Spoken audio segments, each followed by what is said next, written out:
Okay, so let's continue the system designing. And in this uh, class, basically our objective is to again go with a very basics, some principles and concepts. So we should aware whenever we are designing system, we have to at the particular situation, at the particular context, we have to use it, because the system designing is not a kind of any theoretical subject, but whenever you actually going to design any use case, any customer requirements, and while designing, you should have some prior experience, understanding, concept in this situation. What are the best practices, best patterns, best frameworks available? So the my objective is that you should aware all the pre knowledge before going to design system.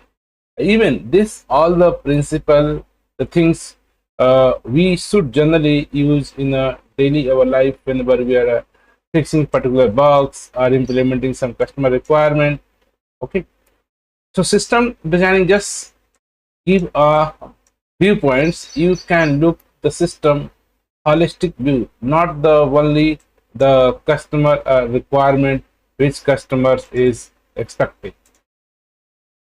So the primary objective of any system designs, we meet the customer requirement, whatever the functional requirement customer is provided.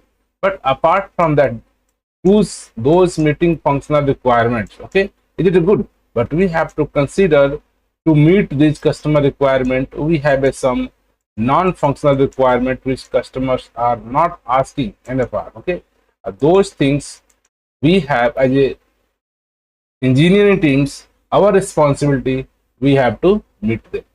So for meeting these requirements, if while implementing this customer requirement, gathering everything, and when we are going to propose some solution, at that time we follow some kind of additional framework, guidelines, principle, design practices, best practices.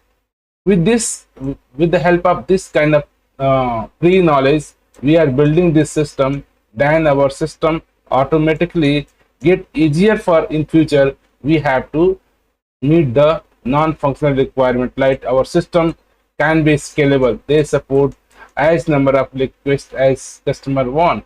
Maybe storage problem, we can store huge number of data. We can availability problem, our system should be available as per the customer demand. If any kind of system have some kind of fault and problem, our system can fault tolerance. So these the key features of any NFRs, like our system should be scalable, system should be available, system should be maintained, the fault tolerant system should be perform as per expected. If our number of loads, number of customer requests going to increase, and we are scaling our system, at that time our performance also cannot be degraded. So while scaling, how our system can be scaled vertically, horizontally, lots of things we are going to talk detailed about this scalability, availability, fault tolerance, and performance, everything. But these things is we very easily meet if we are building our system, with the pre-existing experience, patterns, practices. So today again I am continue some more basics, low level, you can say basics, designs and principle. And one of the more core basic concept about as a nowadays we are following about this solid principle. The solid principles is a set of principle, not just solid is not just one principle, but solid is a set of principles. And set of principle in the basically in the object oriented design patterns, and to promote, to write, to implement more robust and updatable code for the software development. That means whatever a building code that must be maintainable and that must be scalable, that must be quality checks pass, all the things we are going to achieve from here. Okay, so let's talk one by one what the setup principle. They have a, for each kind of alphabet, like S have a one principle, O have a one principle, L have a one principle, I have a one principle, and D have a one principle. So accordingly, this solid is not a specific words, but this is the just first letter of 5 principles, design principle, you can say. This is the solid. We are going to talk each and every one, and so that we should aware while implementing any kind of program, any kind of code, any kind of software component, we should try to implement solid principle. Okay, but please note that these principles, whatever you're going to talk, it's not mandatory to you can use each and every places. Each and every places you are not going to. Some places might be you have to violate according to the context, according to the performance, according to the situation. So please be agreed that whatever the principle we have to going to learn, they play a very important role, a particular specific kind of requirement. Okay, if particular use case, particular scenario is met, then surely we this principle, this solution help us to easily implement. Okay. Okay, but some places, some situation, due to our high load data, due to the performance, due to the customer, you can say requirement specific, or maybe some kind of a security vulnerability issue, somehow we have to maybe violate this principle. Many places, lots of principle nowadays in software industry, some are the valid and some are the invalid, but all the principle would be valid on a particular set of context, set of use case, set of scenario. So we should know any principle is not a good or bad if you are going to apply those principle in a specific use case for which this is designed. Like simple, in this our any mechanicals or engineer or any engineer come in our house repair, they have a lots of tool 1, tool 2, tool 3, tool 4, couple of tools they have it, and each tools they are not going to the use for every places. Depend upon the place, depend upon the situation, they are going to use a different tool. They are going to use this tool or this tool, this hammer, knife, and even big hammer, small hammer, so many things right now. So our intention, these all are the principle are small tool for the software engineering. These tools are applicable on a particular situation. Okay, so some places might be some principle is not applied. Sometimes some places maybe 2 principle applied. Many use cases might be 3 apply, maybe 4 apply, maybe sometimes none of them you fit. Okay, so please be open. Whatever you are learning, just not go and flatly apply each and every method, each and every classes, every places. No. Okay, we have to make our judgment to learn how this specific tool. Some places knife is working very fine, some places very big sword is working fine, some places might be very small needle is working fine. Okay, so all the instruments, all the utilities which generally we have, they have a different use cases, different contexts. Okay, so let's talk about the first principle. First principle say SRP, that means single responsibility principle. It means single responsibility principle. So this single responsibility principle we can define in the 2 ways. Okay, so as you mentioned, single responsibility. Whenever you are going to build any software component, let's say I'm going to one software components. Here, my definition of software component can be one class, can be one package, can be one module, can be one microservice, can be one application. Okay, so anything, just things the context. If you're designing, let's say about the, here I'm talking about the particular class. Let's you're going to write one particular class. So this class is only should have a only one responsibility, a single purpose. That means whatever you're going to define one class, intention is that this class do only one specific things or a specific purpose. Okay. Another way, this definition also some say, hey, class should have only one region to change. That means sometime we have created one object. Maybe this is only one responsibility, only one purpose. That's good. But this class, this object might be changed. They allow multiple way to change this code.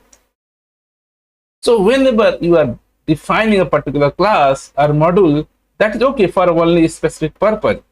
And but that is specific purpose, and you are exposing multiple way, the different context, different situation to update or change the particular modules. That is also a bad restriction. Only one responsibility, and as possible, you can say your object, whatever the object you created, that is only one region to change. Why? Minimum, we cannot say just go without changes. If required, only one region to change. If you mean not go to the multiple region to change it. What the purpose of one region to change, not the multiple region to change? So let's say you build one software component, and this software components, particular A use case also need to modify, particular B use case also need to modify, particular C use case also need to modify, particular D use case also need to modify, particular. So if but you have built one, let's see, this is the employee management system. This is the what employee object you have created. Okay, and this employee object have a couple of maybe on this employee object you can do couple of operations. Like maybe you can say, hey, build employee, and you can store employee in the database, maybe convert employee into JSON object, maybe send email notification, maybe send a particular report. So lots of functions you can associate with this employee, because this class you created only for the specific purpose employee. It's okay, but this employee have a different context. Sometimes you want to store these employee informations in the MySQL database. So maybe you can going to write here, hey, I am going to store this employee information on the MySQL database. This is the one way. Later but say, no, this information I also want to go into JSON format in the different document center database. Maybe you want to know, I want to send one email notification. Okay. So all the things you are might be only employee management, one responsibility, one single purpose, but internally you are doing multiple things to change the employee object. So this is also restricted. Hey, don't write any code in the class like save employee, send notification, get notification, right? These, if you are provided later part, let's say this MySQL database going to the change, maybe P-SQL database. So your algorithm, whatever you written here, something going to change. Sometimes some notification, let's here I'm SMS notification, and here you integrate the SMS notification library, and later per se, no, I want to maybe WhatsApp notification, maybe later part some different notification, maybe Kafka notification I want. I have to go and change this my employee class. So in this context, you have not, your class does not follow the single responsibility principle. Single responsibility principle say your class is defined for the single purpose. It's okay, but also the only one region to change. Maybe I want to hear multiple information. Maybe I want to change the employee property. Might be I want to change the storage system. Might want to change this notification system. Might want to change the send email notice, sending email and notification. So here multiple region. I want to change the email format. I want to change the notification service. I want to change the database. So multiple region we have to change. Maybe I want to personally update the employee information. They have to decide one responsibility and only one. Even a good option for this email notification, you can create separate email notification class. For the storage database, let's create the database repository. And maybe your notification, create the notification repository. And here, whatever the employee object, take as an input and pass here, hey, this employee, you can persist in a database. This is the employee, you can send the notification. This is the employee, you can send the email. So now you are extracting out this the code, whatever written inside the code in the separate classes, database repository, your notification repository, your send email notification. And now you just pass the, hey, this is the employee object. This employee object only one region to let's update his particular profile or particular details. It's okay. And later part where the employee needed to save, just pass those employee to the save method, pass to the notification method. In this way, you are segregating different whatever the multiple region, whatever the multiple context to change in the separate classes, and your actual object you can pass to the different sub created classes, you can see. Okay, so in this way generally we can avoid our multiple region to change. So whenever you are going to implement any class, generally this is a very big principle, very important principle. Please define your class for the only single purpose. This is a good thing. And even one more additional important point, you don't give the scope of multiple region to change those classes.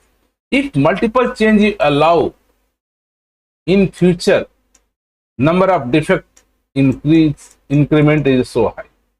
Only one region to change, you have a less number of defect. Multiple region to change, you found multiple customer found defect in production defect in future.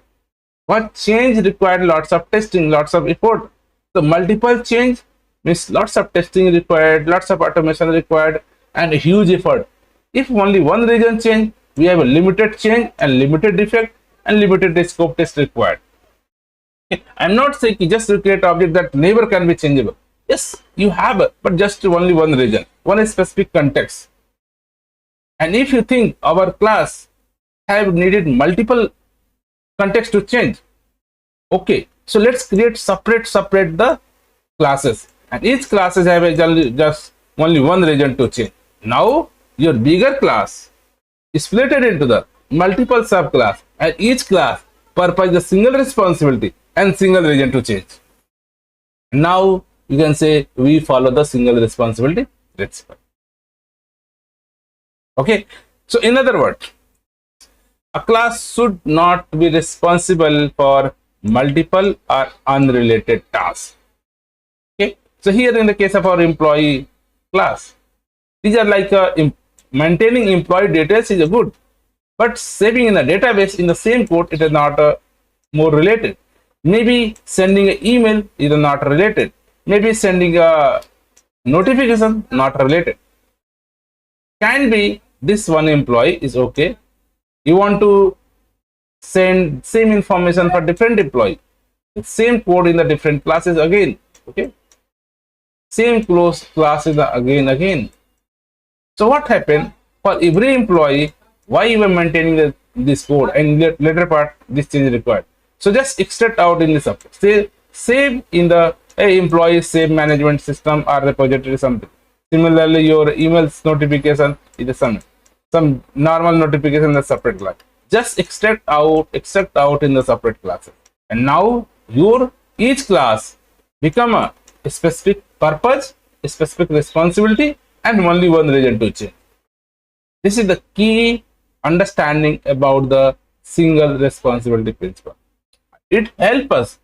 What it helps us to reduce coupling and make code more modular, flexible, and easier to maintain. If we are following this principle, right, whenever I am going to create any class or any methods, this method should be for a specific purpose and the only one purpose. And think those purpose, whatever defining, they have only one region to change. There is no multiple region, multiple context can be changed. If change, can you just segregate out, just extract out those code from here and put a separate class. And this way we can write more modular, more flexible, and more easy to maintain code. Hope it's clear about the single responsibility principle. So this is one of very basic and key important. Nowadays, we should almost follow this. Next principle say open close principle, OCP. What does it mean? Open close. They say that whenever you are going to build any software module or component, this software module is closed for the modification. Once you written some code, it is you have not right to modify them. You are not right to update them. But this can be open for extension. That means you can inherit and add more functionality. It's okay. There are like a function 1, function 2, function 3. You can get this function 3 plus additional you can increment.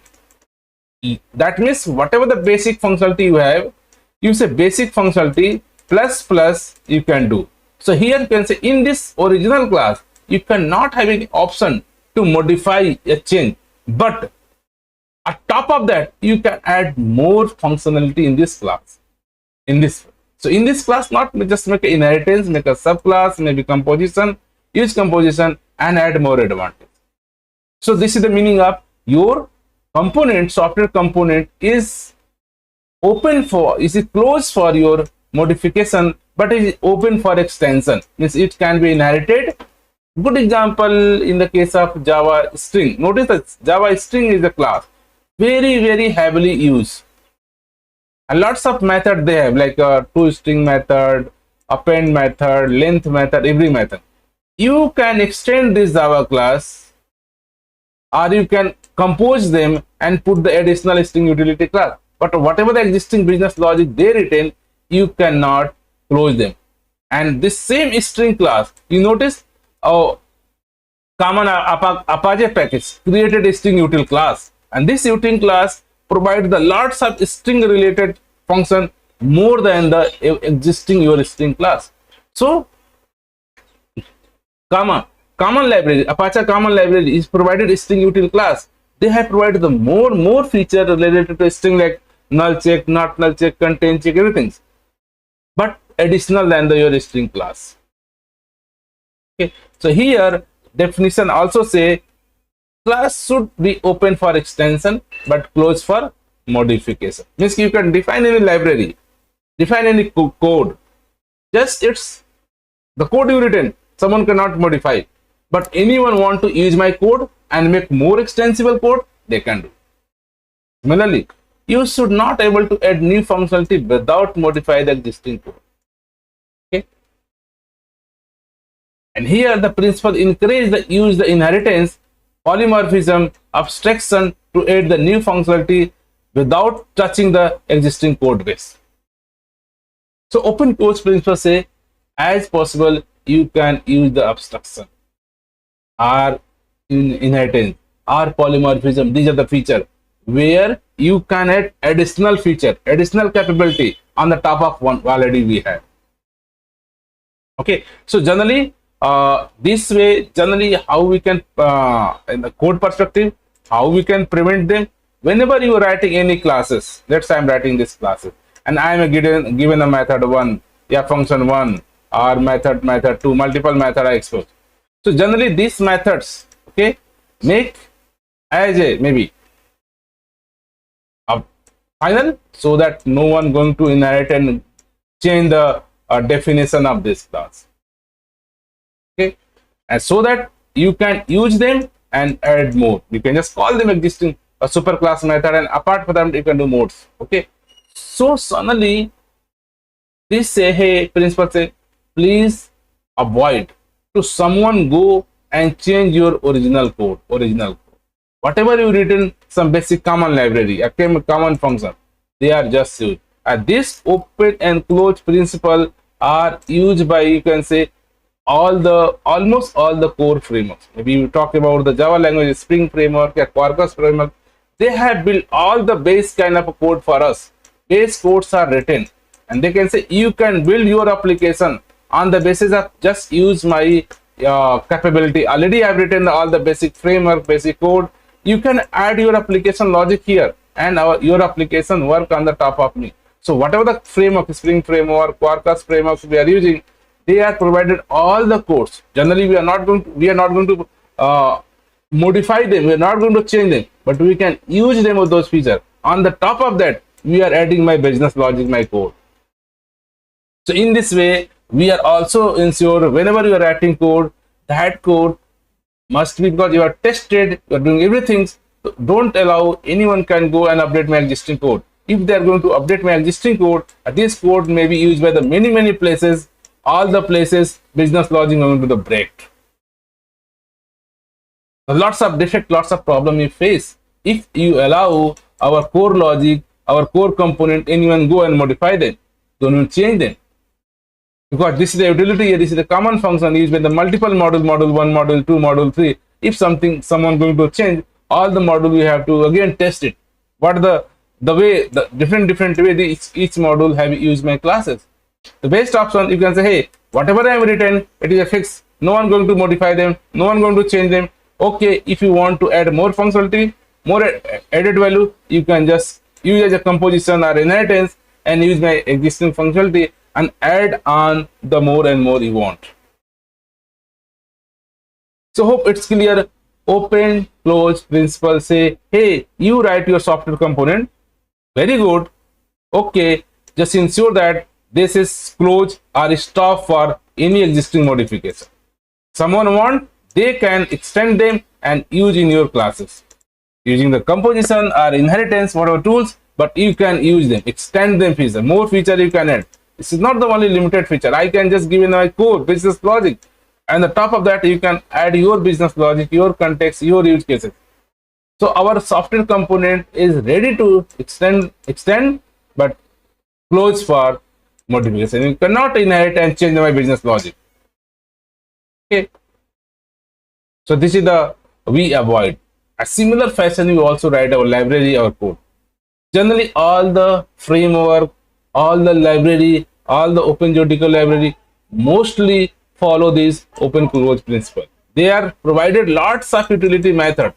But say, okay, like if you go to the collection framework, list library have a lots of method already exposed. You can say, hey, you can also write your custom list, just inherit them and add more benefit or whatever the method already list service provided, list classes provided. On the top of that, you can provide more method utility you can do. But my class, whatever we written as a JDK library, you cannot modify them, you cannot change them. So what are the method definition I given? The method definition works same way, so that the consistency across my JDK library is preserved. So generally, all the library provider, all the framework provider follow this open close principle. They written all the basic things, all the basic core components, and freeze them and expose them. Hey, now you can go extend and use my capability, and you want to add more, yeah, you are open. So due to that, notice with the help of Java, lots of existing library, lots of open source library available. Like Apache created lots of library for string util, for object util, lots of things. Why? Because they are using the existing Java library, plus on the top of that, they are provided more useful application specific packages method, right?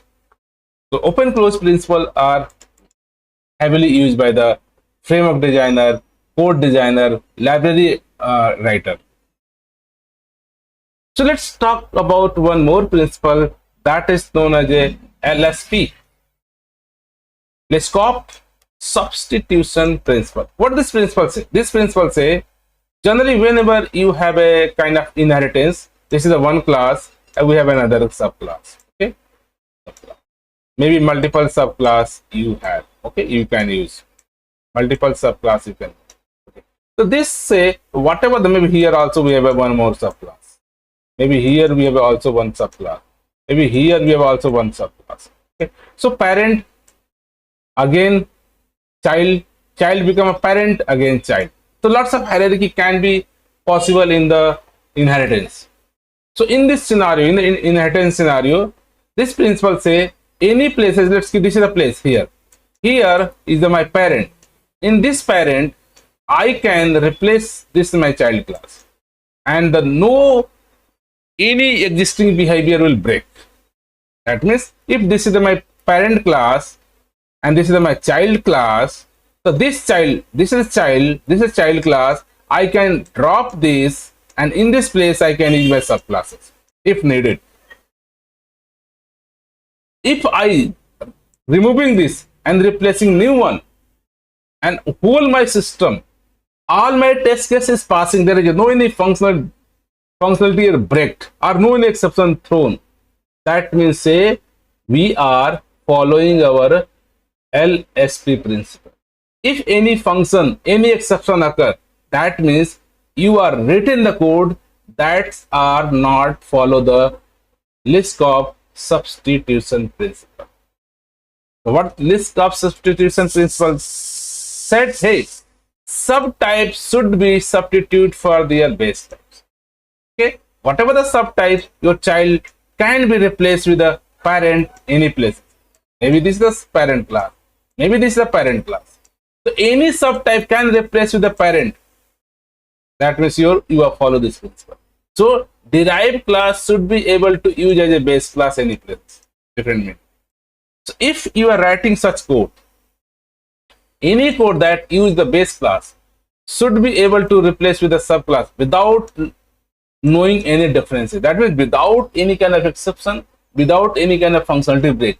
That's like, hey, you have a written code that follow the Liskov substitution principle.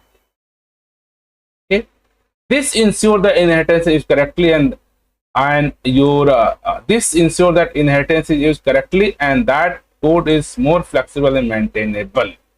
So in this way, right, any component you can pull out and pull in.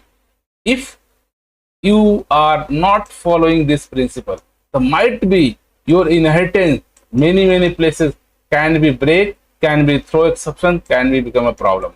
So generally whenever you are using inheritance and multiple level of inheritance, and please ensure that in future anyone want to replace your this sub child with this super base apparent to this child and there is no functionality break, that means you are getting your inheritance implementation correctly and your code is become a more flexible. In future, this is the parsing code. Here we have written some kind of a, you are input some data. Here maybe parsing one kind of entity, parsing two kind of entity. This parsing logic I want to change from the XML to JSON. Maybe this is the code written for the parsing. Just I replace this within this new one. So this is the, you can say, Liskov substitution principle. So this is only feasible or possible whenever you are writing your code, and for your code you written the test cases. I'll talk test cases. If your all the business requirement test case already you written and all the positive scenario, negative scenario, your test case is written, and somehow in future required, hey, this component no more low, this is might be customer say I don't want this kind of module, hey, let's replace with a subclass, or maybe different subclass, I want to create a new subclass, maybe replace here, maybe in different subclass I created from here and just replace to the here. And if it's work, how to ensure that this is work? Previously all the customer related business requirement you automated, all the positive scenario, negative scenario you automated. If that is automation done and something you required to change, yes, something new subclass according to new algorithm you implemented, and now you want to replace with a parent with a new algorithm, new substitution, new business logic, you just replace them with the new code and just run your test cases. If all your test cases pass, that means your code implemented inheritance properly. If something breaks, any exception occur, that means you ensure that you are not following the inheritance correct way. Something problem, something miss your inheritance rule. So Liskov substitution say you are basically going to ensure that properly inheritance, abstractions, polymorphism you use correctly. So this is the Liskov substitution principle. Let's talk more about the interface segregation principle. What this principle suggests? As I mentioned, interface. Generally, whenever we are defining interface, we can define interface. A general interface is a contract between the customer. Hey, this is my client code. Client code going to use the interface to call the actual implementation, implementation of this class. So this interface is a contract between your client. This is my client. Client is going to call my API or an interface, and this interface implemented with a different vendor, different database, different applications, and they provide the actual implementation of this class. It's good. If this principle say, if you are going to define interface, that interface have a multiple kind of operation you expose to the client. And the client, you are ensuring that, hey client, you can call this, you can call this, you can call this using the, means look like you are building very generic kind of interface.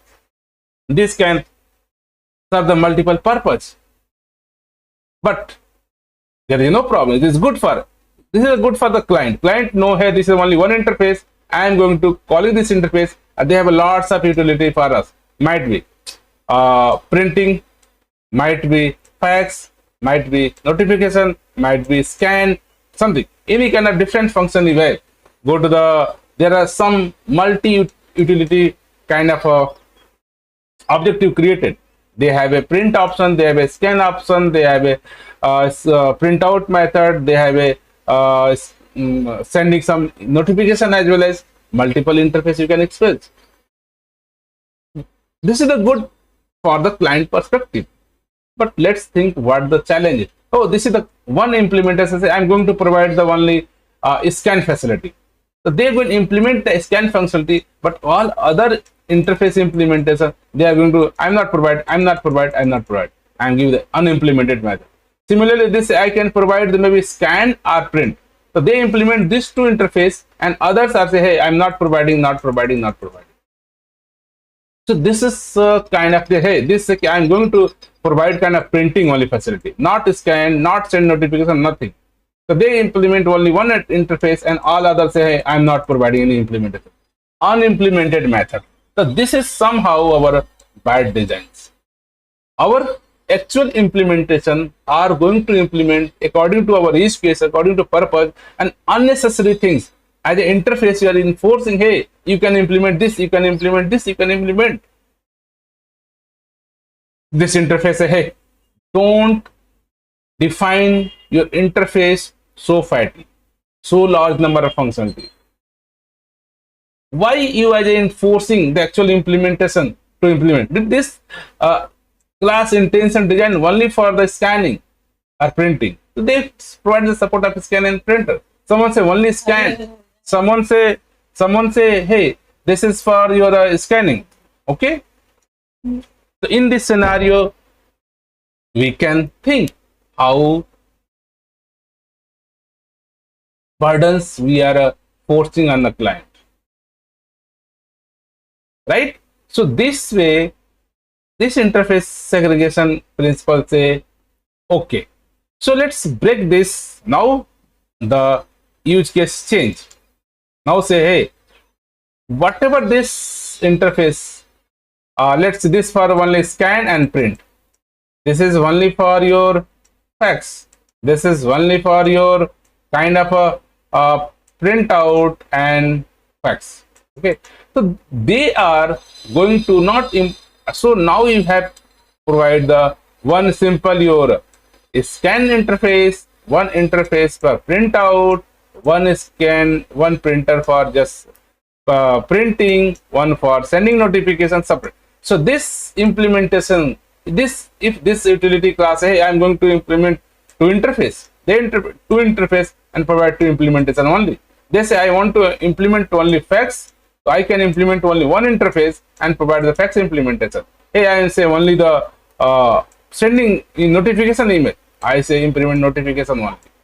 So now, if your implementation class need only implement one interface or two interface or three interface, they can implement. But you as an interface is not going to enforce, hey, you can implement this 4 or 5. So now the client know if you want to fetch, they can use this interface. They can use this interface. They can use this interface, or they can use this interface.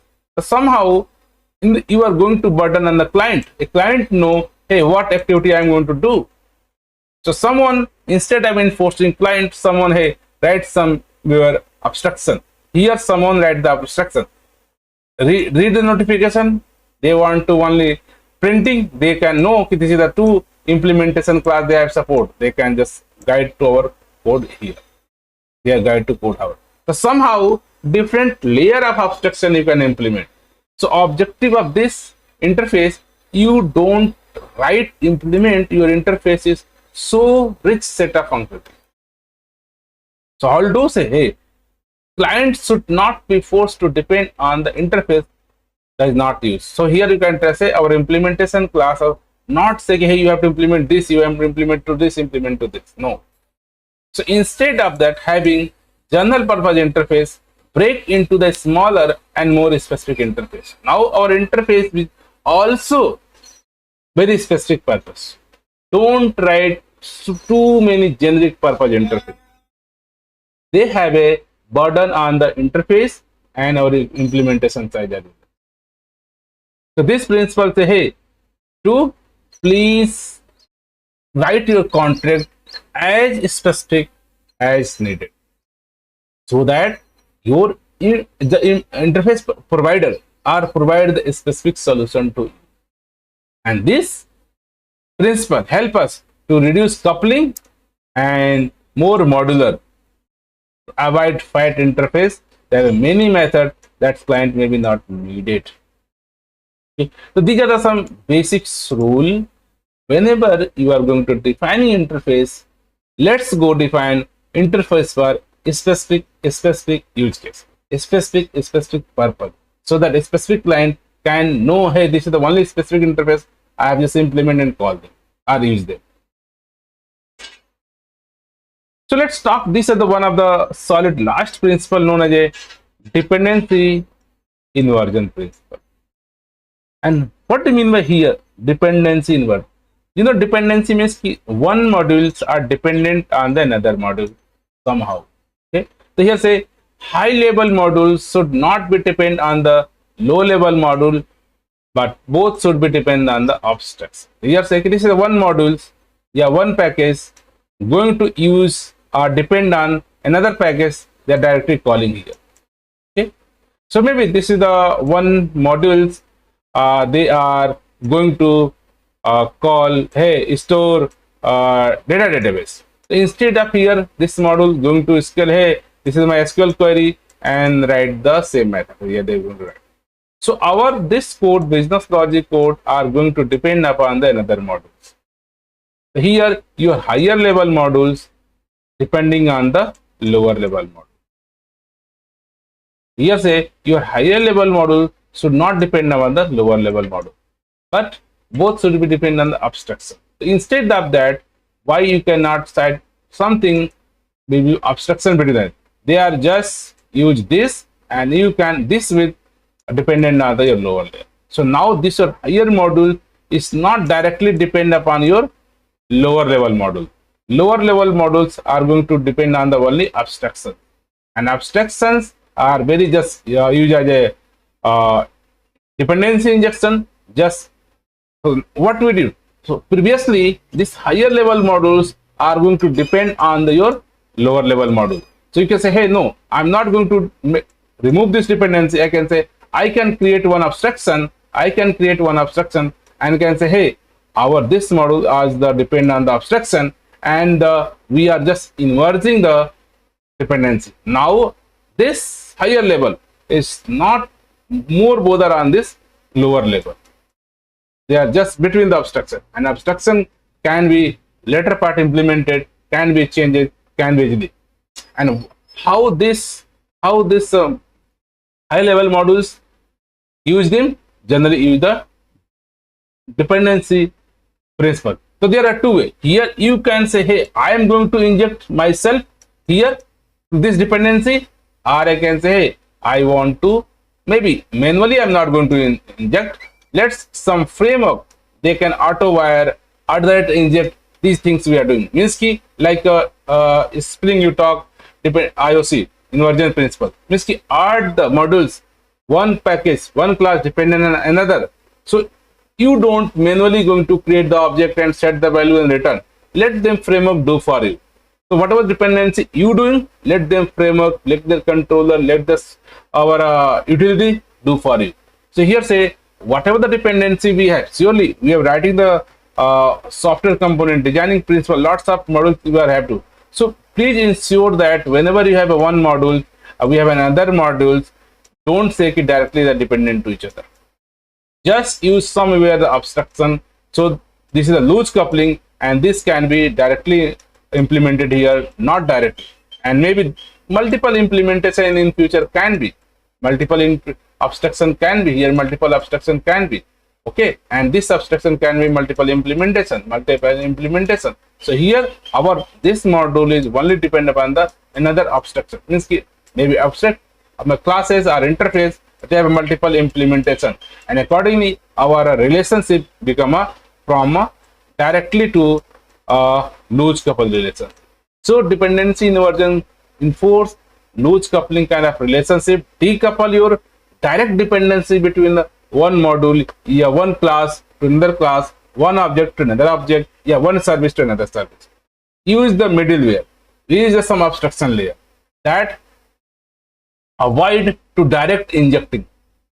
Here say abstraction should not depend on the detail, but detail depend upon the abstraction. So please ensure that now your modules, now your high level modules, low level implementation, so they are not directly depend, here you can just remove out, you can add abstraction. So here say abstraction, your low level module depend on the abstraction, it's okay, but this higher level module not going to depend on the abstraction. So abstraction should not depend upon the detail. Surely this is not also depend upon the detail, but details depend upon the abstraction. So here say relationship should be this detail depend upon the abstraction, but abstraction not depend upon the detail, so that in future new implementation can be implemented easily. And this the dependency between the higher level two abstractions are inversion. Inversion means your framework, you don't manually create the object here and call them, no, just let the framework, let the utility, let the some factory method someone do for you. So how to inject this class or this class, our factory decide, hey, this is my factory, let's decide, hey, what kind of a feature this high level module want to associate.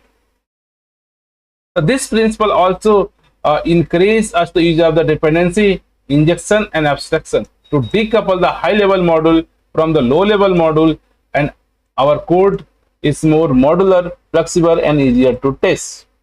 So this is the principle also ensure that whenever you are creating the multiple classes, multiple packages, and multiple modules or multiple services, to ensure that two services maybe higher or lower, not the meaning, but here not directly dependent to each other.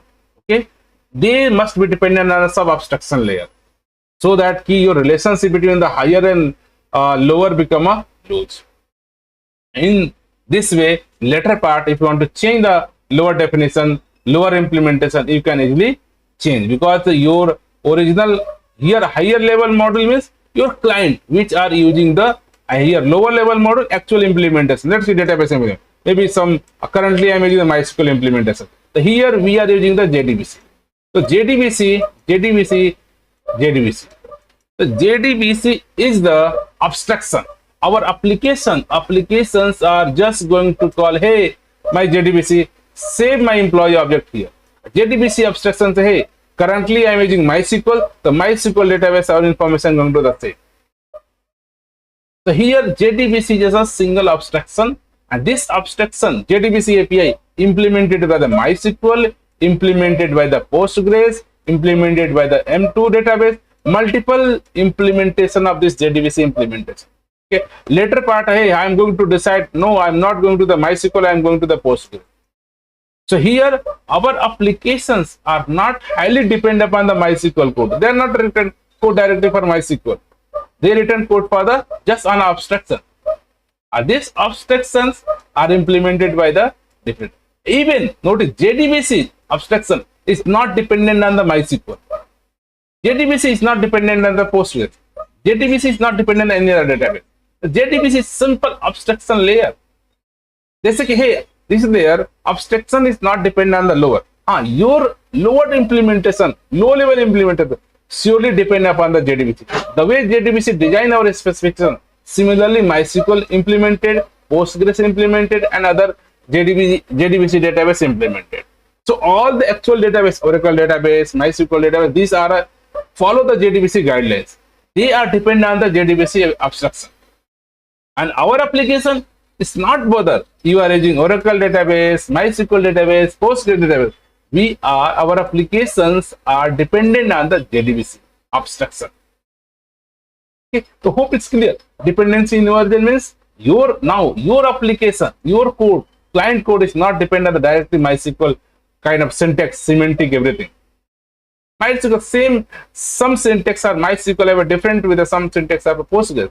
If you are writing code that database is specific, might be if later part we decided I'm going to change my database, you have to go change your application as well as many places. A different query there are some syntax, semantic query changes.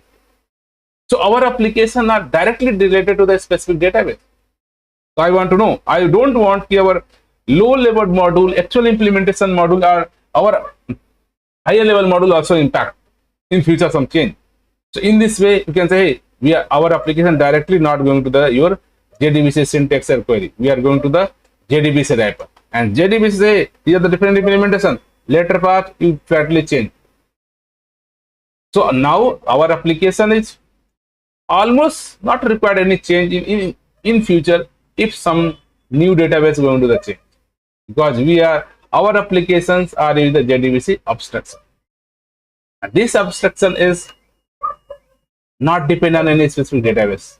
A specific database depends on the abstraction. So hope it is clear. Whenever you are writing any client code, any code, and whatever the dependency you are going to injecting, are going to use, that should be so abstraction, so interface. So the actual implementations are not directly coupled with your actual client code, actual implementation using code. So these all are the whatever the principle we discuss: single responsibility principle, open close principle, Liskov substitution principle, interface segregate principle, and dependency inversion principle. All these principle, if you follow many places, notice this like a solid principle, same like your interface segregate, similar kind of thing. Okay, so here say, hey, maybe one principle related to another principle, but we should have a, maybe you read out the different design patterns, also kind of similarity. Okay, like if you go to the solid single responsibility, look like say, hey, high cohesion. Last class we discussed the cohesion. So here single responsibility also ensure look like your system should be highly cohesive. Means only specific purpose you are going to follow. So look like here say, hey, single responsibility look like high cohesion. Yes. Similarly, your interface segregation look like a high cohesion. Yes. But add more things. So if you follow this principle and writing code, that our module or software is more maintainable, flexible, scalable. And once you follow this principle, we can easily in future, developer easily can understand, and later part, if needed, they can easily update and modify. Let's keep different implementation I want to change my database. If our application is not dependent on the directly MySQL, we can easily change the Oracle database, Postgres database. Because our application is dependent upon the JDBC abstraction. JDBC have a not depend on any database. Each database depend on the JDBC abstraction. Right? If you follow this easily in future, we can modify, we can understand the code, and our application become more maintainable and scalable and flexible. So these are the basic principle about the solid single responsibility, open close principle, Liskov substitution, interface segregation, and dependency inversion. And let's talk some more, you can say, additional tips and best practices All these things is good and fine, but what I personally think, apart from these things, we also keep some very silly things, very small things also we should aware. That's very small. Let's talk one is simple. Keep classes small and focus. Simple rule. Whatever you're going to write in any class, any interface, or anything. Here I'm not talking the single responsibility principle or cohesion. All of the definition or principle are okay. But this is simple. My suggestion, keep in this mind. Whatever the class you are writing or interface you are writing, let's ensure that they have a small and focus oriented single responsibility, can say only specific purpose. Why? Because easy to understand. If your interface have only one specific thing, easily we can understand, easily we can identify. So whatever you can define any class, any interface, any module, any services, that should be as small as focused to a specific purpose. This is simple rule. Whatever you can say principle, single responsibility principle, high cohesion, loose coupling, all the principle, it's all I'm agree with this. But this is a simple rule for me. I am going to write any class or any interface or any module or any service, that should be as small and focus. Focus means a specific purpose we are going to define. This thumb rule. Next rule for me, whenever we are going to define writing any kind of a client code or user interface or something someone going to use, please make habit to use interface or abstraction as possible, because this help us to make our dependency between the different module as a loose couple. They are not directly going to depend on your actual client implementation, but between the abstraction layer. Okay, so define interface or abstraction to decouple your high level and low level module. Whenever high level means your actual code, client code, application code, low level like actual implementation, both ensure that they are not tightly coupled, and this is possible if we are using the interface abstraction. So use interface and abstraction. Third simple rule for my convenience, whatever the possible place, you prefer composition over inheritance. If we have a couple of classes and you are going to use inheritance just for code reusability or just for inheriting some feature, okay, don't use until we have not a specific reason. If this subclass or sub module specifically follow a user relationship, okay, user relationship, and even many cases user relationship also break the problem. Okay, so what the preferable way? As possible, you try to use a composition. So prefer composing object from the smaller and independent object rather than inheriting a large and complex base class. So let's make a practice. Whenever you are going to use any existing method, class, utility, code, don't blindly go use inheritance. Let's go with the composition. Just make a dependency, inject them and use them and just release them. Okay, this is my one of the favorite code guidelines. Use composition over inheritance. And similarly, as possible, don't you write your code like this is the module 1, this is the class 1, this is the class 2, and I want to use this. So don't manually, you can instantiate the object of this class and write the method. So please avoid to creating your own object in each. This is the one, maybe this is the one class. Here you are going to do it. First you create the object of here and you can call the method. Similarly, another class. If you need, again you are going to create the object code and write the method. So this thing avoid. If you need to use any object, don't manually create the object. Use the dependency injection tool. Use the utility. Use the framework. Right? If you're not using any framework, you write your own factory methods. you write your factory method. This factory method generates the object for you. So in this way, inject dependency into the classes rather than hard coding them to keep it easier to test and modify. In future, some new implementation, new things come, new class come, new way you can, if you are using inject dependency injection, lots of things you can easily test, it easily code maintain. In future, any modification come, you can easily do. So let's avoid hard coding creation of object inside your higher module, your client code. Let them, our framework, to inject your dependency.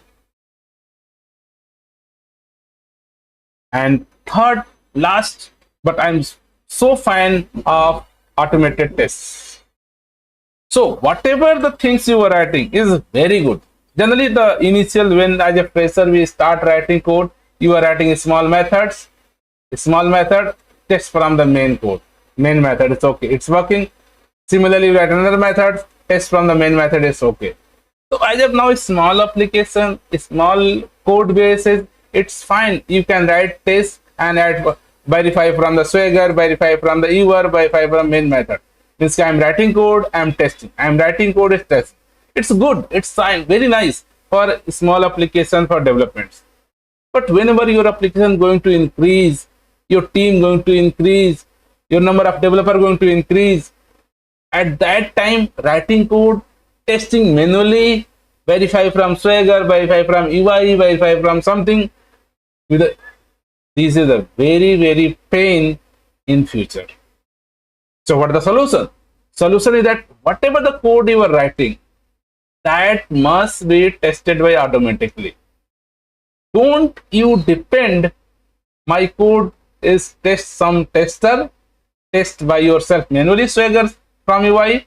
Why not you just write the test, and once you write the code, and once you commit the code, push the code in the repository. Nowadays our repository have a lots of options, just generate the pipeline, and pipeline is start running your test cases, and whatever the code is committing, they are going to run all the test cases, and whatever the new code you are writing, they are not impacting any other module, any other classes, any other behavior, and all your every commit, all your basic functionality are going to be verified with the positive scenario, with the negative scenario, with everything. So this is the one of the key success of any big larger project is the automated test case. They are ensure lots of defect not go to the production, because you write your code today, you write my code today, okay, and they are going to the ship on the production, and this code is maintained by year and year and year, 1 year, 2 year, 5 year, decade, and different engineer, different later part new engineer come, you read your code and modify something, read your code, fix something, add some new feature, and whatever the adding something feature, modify something feature, might be initially engineer, they don't know all the module dependent to each other, what other parts are dependent to each other, they are modify some any variable, any code logic that will break some other things, another defect is raised by the customer. So whenever your project is going to the bigger and lots of classes, lots of modules, they are dependent to each other, in those cases, if new developer come, new bug fixes going on, new enhancement going on, that required lots of manual testing, lots of effort, lots of time. And if from initially you started writing automation test case, every method must be automated, every if and else block must be automated, every classes, every interface must be automated. Even in our application, there are different layers. If every layer you can automate, no, generally application have a UI layer, and after that we have a API layer, your API layer, and after that we have a service layer, after that we have a maybe database layer, or maybe some third-party integration layer. These are the layer. So whenever you any developer, you are writing, maybe you are writing code here, maybe writing code the API layer, you are writing code service layer, you are writing code at DAO layer or some third-party integrator, third-party library layer. So I'm suggesting whatever the line of code you are writing, you write the unit test case for that. Ensure that whatever you are writing code, that must be tested automatically without human intervention. Whenever you push the code, automatically GitHub or any repository or regime, they allow to start the pipeline, and pipeline automatically run your tests. Okay, so please make habit. You write test case for all the UI component, all the API layer, all the service layer, all the DAO layer, all the integration layer. Integration means one microservice maybe communicated another microservice. So please write code for each and every line and each and every if block, each and every branch is code. That unit test case for the every utility classes, your DAO, your database layer, service layer, resource या API layer, component or module layer, integration test cases, and all other components. Whatever the code you written, that must be tested by your CI/CD pipeline, your automatic. There is no human intervention. No, don't expect some QA are going to verify your code. Don't expect I going to on the UI login and verify my functional. This is the done really required. But why you depend? Human can leave some functionality. Maybe UI tester, our manual tester, going to skip some kind of a flow. Then what happens? Later part you receive the customer defect. Okay, so why not we prefer to write test cases? If just make a thumb rule, whatever the code you are writing, that must be tested by automatic our automated tests. This is thumb rule. If you follow these things, they help us to quickly deliver to the mass market. You let's your application is run. You want to add new feature. You just add the feature, commit them, and you ensure that I am not going to introduce any new defect in the bug, because already we have a automation test case, UI test case, service test. Each test case is going to run. If something fail before going to the production, we found this and fix it. Okay. And if our application is not fully automated, you build them, you request to UI to test them, application layer test them, everyone sign them, manually test them, and then you release. It will take large times. So automation test case, initially, whenever you starting application, look like, hey, why we are writing these test cases? Unnecessary. It's not unnecessary. It will help lot in our system go to the production. And in future, whatever the new requirement, new feature, our team quickly deliver, quickly send to the customer. Quickly our code go to the production. If we follow the, ensure that one thing, whenever you are writing test case, ensure that our test case, what automation does, is ensuring that whatever the business logic we are implementing, that is the correct. Correctness is ensured by your automation test. If your automation test case is not ensuring correctness of your application, that means you have to rethink how our engineer written the automation test case. If our automation test case is not report the bug defect, something new code go and production defect come out, that means something our automation test case is missing. Okay. So this is the favorable topic nowadays. Every organizations, every bigger project, they are going to market, going on productions, they are rely on the automation test case. Nowadays, lots of tools, techniques available to automate each and every layer of your applications. And let's do automate every layer. So whatever you're writing code, everything's good, but until you're not automates, that's not make more and more better. So these are some couple of points which I want to highlight with you. I want to share with you. Let's keep in mind while working, your class should be focused and small. Use the dependency injection, use the interface or abstraction, use composition over the inheritance, lots of things, solid principle we discuss. Let's keep in mind while designing system. If an engineer, they don't know these things while designing system, they have a lots of problem he will face. So if we are going to design system, we should aware the basic OPS principle, basic solid principles, relationship, dependency. Okay, hope this information is helpful for you. Thank you for watching this.